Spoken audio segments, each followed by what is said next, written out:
সালামু আলাইকুম। দেখো টেসলা আইছে সৌদি আরব রিয়াদ। এটা সিস্টেমটা দেখো, পিছর লাইট একদম নিচে দেখাও যান না।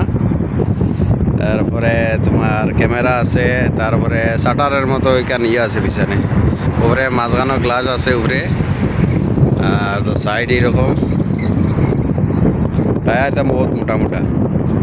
গাড়ির ডিজাইনটা দেখো, আর বাদ বাকি সামনাওয়ালা ওয়াইপার মাত্র একটা, গ্লাসিকও মনে হয় ফাটে গেছে, গ্লাসিকও লাগের ফাটে গেছে। ও হেডলাইট লোক নিচে, ও দেখা যায় তোরা হেডলাইট, ক্যামেরাও আছে, এরপরে ওয়াইপার একটা। সিস্টেমটা খুব ভালো।